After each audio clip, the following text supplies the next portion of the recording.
बिस्मिल्लाहिर्रहमानिर्रहीम। बिस्मिल्लाहिर्रहमानिर्रहीम। Welcome to online system with doctor Yasir Khan.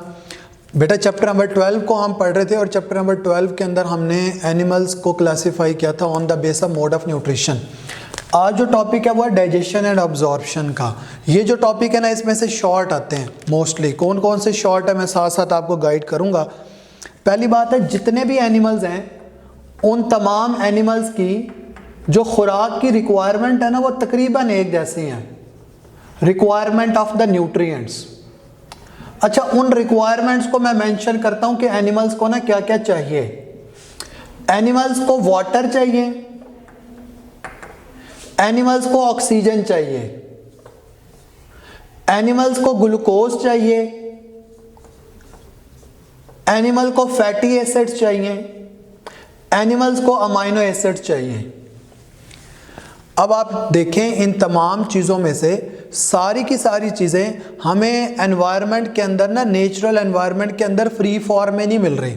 यानी हम नेचुरल एनवायरनमेंट से क्या करते हैं, हम वाटर ले लेते हैं, हम ऑक्सीजन ले लेते हैं, लेकिन ग्लूकोज अपनी मौजूदा फॉर्म के अंदर मौजूद नहीं है, फैटी एसिड अपनी मौजूदा फॉर्म के अंदर नहीं है।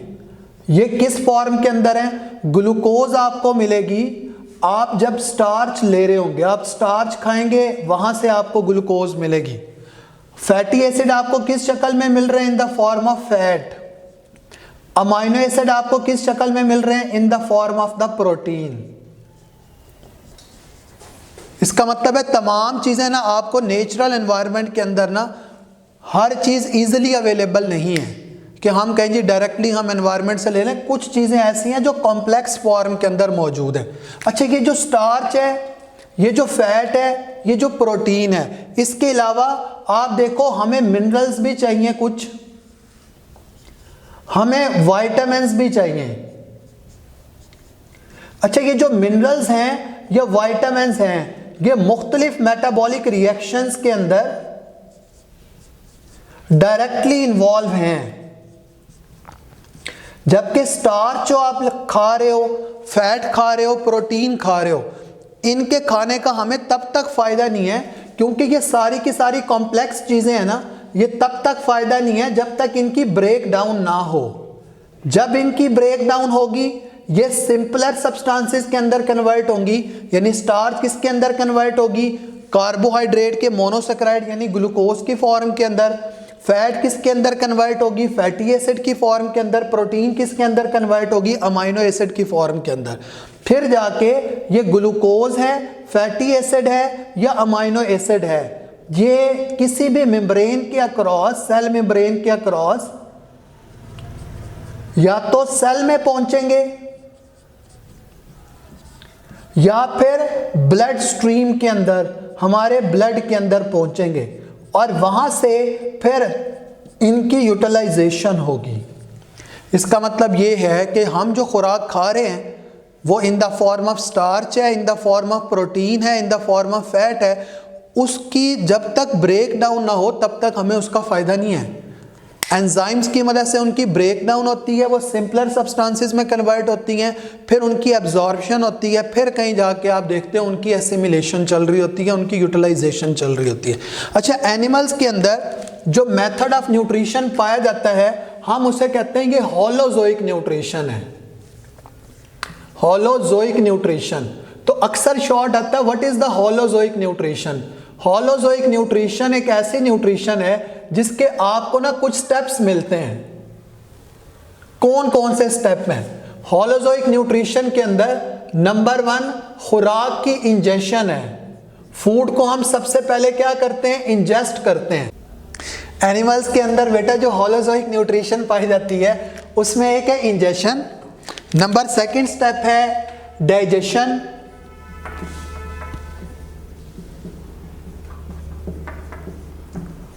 डाइजेशन के बाद नंबर 3 पर एब्जॉर्प्शन। एब्जॉर्प्शन के बाद एसिमिलेशन और सबसे लास्ट में इजेशन। ये होलोजोइक न्यूट्रिशन के वेरियस स्टेप्स हैं। सबसे पहले मैंने मेंशन किया हुआ है इंजेशन। इंजेशन क्या होता है? देखो, इंजेशन है टेकिंग इन ऑफ फूड, यानी खुराक है सामने टेबल पे पड़ी हुई है और आप ये सोचें कि ये खुद ब खुद ही डाइजेस्ट हो जाएगी, खुद ब खुद ये इंजेस्ट हो जाएगी, तो ऐसा नहीं है। हम खुराक को इंजेस्ट करवाते हैं। और खुराक इंजेस्ट कैसे होती है? जिनकी बॉडी के अंदर माउथ मौजूद हो उनकी बॉडी में थ्रू माउथ इंजेस्ट होती है। जिनकी बॉडी में माउथ मौजूद ना हो, from the general body surface हम वो खुराक जो है वो उनकी बॉडी के अंदर पहुंच जाती है। दोनों एग्जाम्पल्स आगे हैं हमारी बॉडी के बुक के अंदर, दोनों तरह के प्रोसेस को एक्सप्लेन किया हुआ, अभी आपको पता चल जाएगा। तो taking in of food is known as the ingestion. Ingestion के बाद है digestion.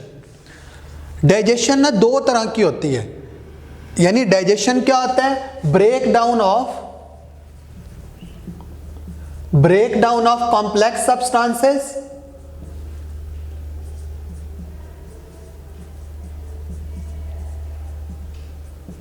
into the simpler substances। Complex molecule को सिंपलर मॉलिक्यूल्स के अंदर कन्वर्ट करवाना डाइजेशन कहलाता है। और डाइजेशन दो तरह की होती है। एक तरह की डाइजेशन को हम कहते हैं इंट्रासेलुलर डाइजेशन, और एक तरह की डाइजेशन को हम कहते हैं extra cellular digestion. Intracellular digestion, intra का मतलब होता है बेटा विद इन। तो इंट्रासेलुलर डाइजेशन एक ऐसी काइंड ऑफ डाइजेशन है जो क्या होगी? विद इन द सेल होगी digestion, within the cell. जैसे जनरली मैं आपको बताऊं, आप ये फिनोमिना पढ़ चुके हो कि हमारे सेल के अंदर जब भी बाहर से कोई फॉरेन पार्टिकल्स एंट्री हासिल करता है, उसको हमारा लाइसोसोम कि जितने भी एंजाइम्स हैं वो उसकी ब्रेक डाउन करवा देते हैं। इसका मतलब है कि जो सेल के अंदर डाइजेशन चल रही है जिसमें लाइसोसोम इन्वॉल्व होता है, ये इंट्रासेलुलर डाइजेशन के अंदर आता है। जबकि एक्स्ट्रा सेलुलर डाइजेशन क्या होती है? जो सेल के बाहर हो, यानी किसी कैविटी के अंदर हो, किसी ल्यूमेन के अंदर हो या गट के अंदर हो। यानी आप ये देखें कि वो खुराक जिसे हम खा रहे हैं उसकी डाइजेशन ना हमारी जो फूड कैनाल है पूरी की पूरी एलिमेंट्री कैनाल है, हमारी जो गट है उसके अंदर जो हो रही है, हम ऐसी काइंड ऑफ डाइजेशन को एक्स्ट्रा सेलुलर डाइजेशन कहते हैं, क्योंकि वो किसी गट के अंदर हो रही है, किसी ल्यूमेन के अंदर हो रही है, किसी कैविटी के अंदर हो रही है। तो एक्स्ट्रा सेलुलर डाइजेशन यानी ऐसी काइंड ऑफ डाइजेशन जो सेल के बाहर हो रही हो। तो हमारी बॉडी के अंदर ना, इन the body of the animals, दोनों काइंड की डाइजेशन होती है। इंट्रासेलुलर भी होती है, एक्स्ट्रा सेलुलर डाइजेशन भी होती है। और उस डाइजेशन के रिजल्ट में क्या किया जाता है? कॉम्प्लेक्स चीज़ों को सिंपल के अंदर कन्वर्ट करवाया जाता है। नेक्स्ट मेंशन किया हुआ है एब्जॉर्प्शन, यानी जितने भी सिंपलर सब्सटेंसेस हैं, सिंपलर चीज़ों को जैसे ही सिंपलर चीज़ें बन जाती हैं उनको फिर एब्जॉर्ब किया जाए। एब्जॉर्ब किसके अक्रॉस किया जाए? अक्रॉस द सेल या फिर ब्लड स्ट्रीम के अंदर। तो एब्जॉर्प्शन क्या है कि जितनी भी सिंपलर सब्सटेंसेस हैं उनको अपटेक करवाया जाए from the gut either into the cell और इनटू द ब्लड स्ट्रीम, ताकि फिर बाद में उनको यूटिलाइज किया जा सके। तो एसिमिलेशन क्या होती है? यूटिलाइजेशन, इस्तेमाल किया जाए ऑफ द डाइजेस्टिबल पार्टिकल्स, वो तमाम पार्टिकल जिन्हें डाइजेस्ट किया जा चुका है उन सब को इस्तेमाल किया जाए। किस मकसद के लिए? ताकि बॉडी के अंदर यूजफुल प्रोडक्ट्स बनाए जा सकें। बॉडी के अंदर मुख्तलिफ मेटाबॉलिक रिएक्शन में इस एनर्जी को इस्तेमाल किया जा सके, इसे हम एसिमिलेशन कहते हैं। Utilization of the digestible particles in the body for what purpose? ताकि बॉडी के अंदर जो है वो मुख्तलिफ यूजफुल प्रोडक्ट्स बनाए जा सकें या बॉडी के अंदर as a source of energy इस्तेमाल किया जा सके। इसके बाद है ईजेशन। एक है आई से इंजेशन और एक है ई से ईजेशन। ये जो ईजेशन है इसका मतलब है कि the removal of undigested particles from the body. वो तमाम पार्टिकल्स जो बॉडी के अंदर डाइजेस्ट नहीं हुए उनको बॉडी से बाहर रिमूव करवाना ईजेशन कहलाता है। तो removal of the undigestible particles from the body, ये क्या कहलाता है? इजेशन कहलाता है। तो मैंने आपको बताया होलोजोइक न्यूट्रिशन के मुख्तलिफ स्टेप्स क्या होते हैं। अब मैं आपको स्टेप बाय स्टेप ना मुख्तलिफ ऑर्गेनिजम्स के अंदर डाइजेशन के मैकेनिज्म को एक्सप्लेन करता हूँ, तो उसके बाद हम अपने मेन टॉपिक की तरफ आ जाएंगे, that is the digestion in man. पहले मुख्तलिफ ऑर्गेनिजम्स के अंदर सबसे पहले जिस ऑर्गेनिज्म के अंदर डाइजेशन के फिनोमिना को एक्सप्लेन किया गया है वो है अमेबा।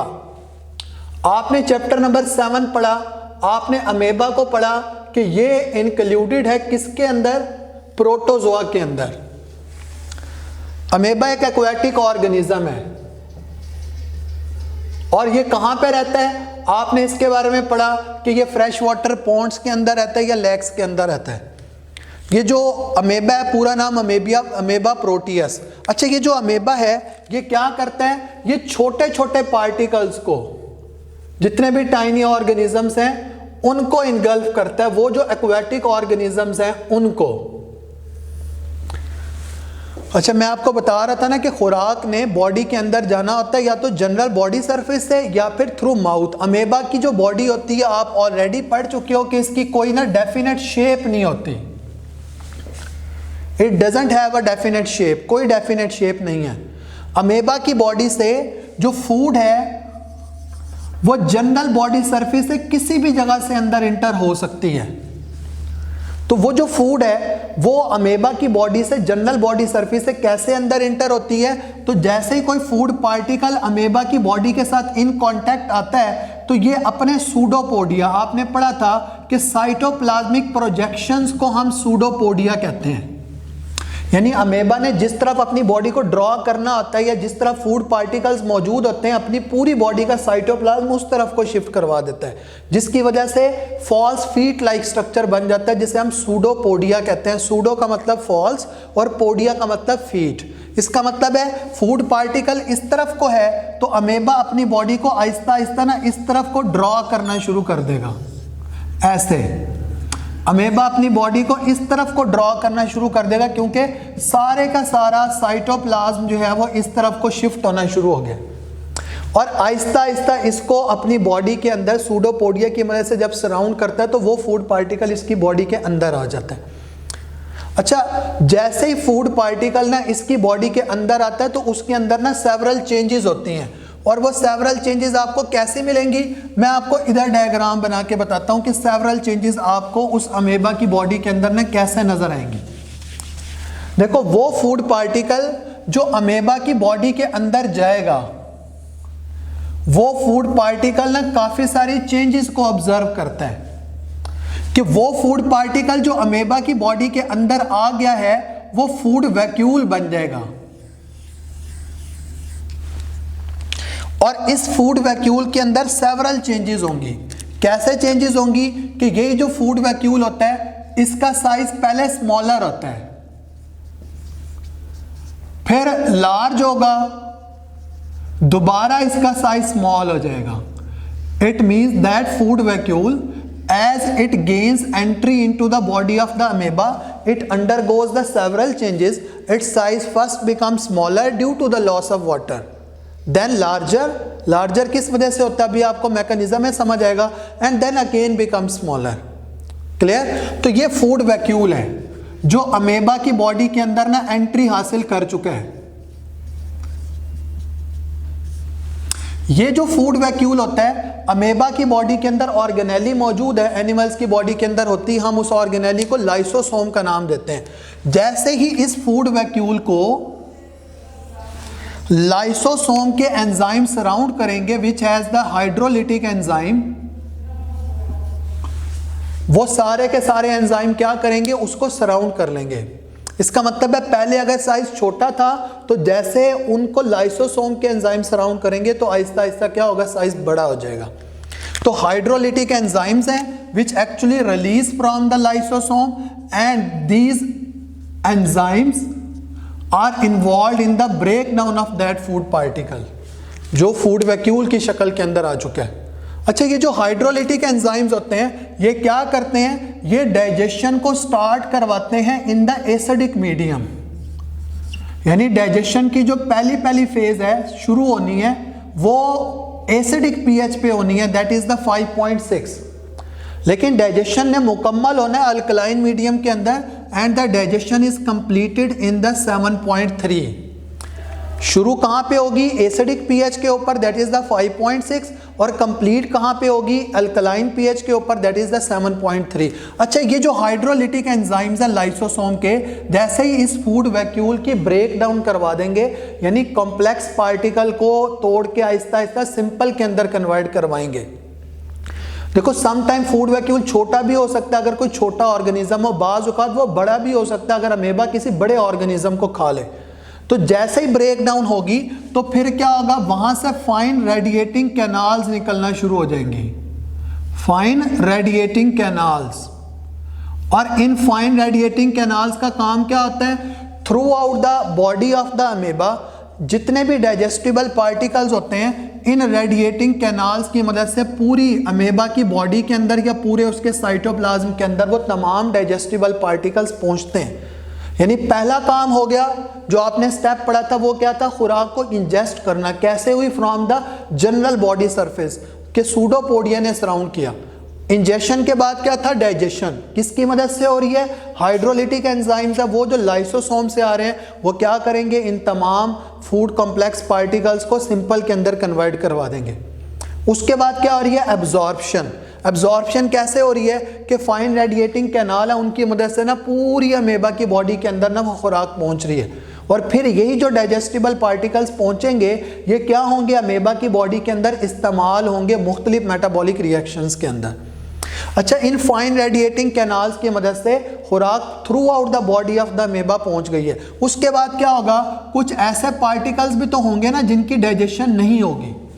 उन्होंने क्या होना है? उन्होंने अमेबा की बॉडी से बाहर जाना है। It is actually the waste material. और वो वेस्ट मटेरियल किधर जाएगा?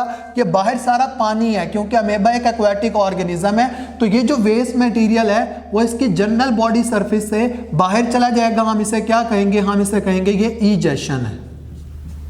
हम इसे क्या कहेंगे? ईजेशन। तो अमेबा एक ऐसा पर्टिकुलर ऑर्गेनिज्म है जिसकी बॉडी के अंदर ना आपको डाइजेस्टिव सिस्टम दिखाई नहीं दे रहा, क्योंकि अमेबा एक यूनिसेलुलर ऑर्गेनिज्म है। अमेबा की बॉडी के अंदर आपको कोई माउथ दिखाई नहीं दे रहा।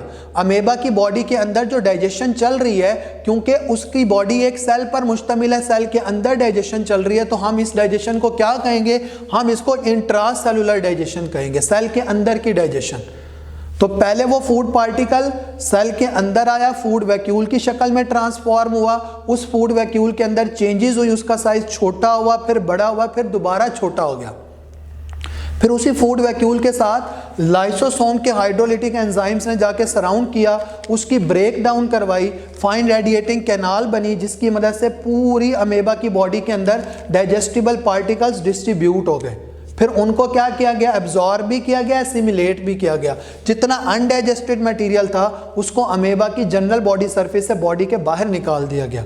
यह है डाइजेशन इन अमेबा क्या होती है। तो आज के लेक्चर के अंदर आपने डाइजेशन एंड एब्जॉर्प्शन का कॉन्सेप्ट पढ़ा, और फिर दूसरे नंबर पर मैंने आपको बताया कि what is the digestion in amoeba. तो डाइजेशन इन अमेबा है, डाइजेशन इन हाइड्रा है, डाइजेशन इन प्लेनेरिया है, डाइजेशन इन कॉकरोच है। ये लॉन्ग क्वेश्चंस हैं। चारों में से अमेबा को ज़रा कम इंपॉर्टेंस हासिल है, यानी ये लॉन्ग में नहीं आता, लेकिन अगले तीनों जो है वो इंपॉर्टेंट लॉन्ग है। तो जो नेक्स्ट लेक्चर शुरू होगा हम उसके अंदर डाइजेशन इन हाइड्रा को देखेंगे। आज के लेक्चर के अंदर जो भी बात आपको समझ नहीं आई वो आप व्हाट्सएप ग्रुप्स के अंदर पूछ सकते हैं। आज के लिए अल्लाह हाफिज़।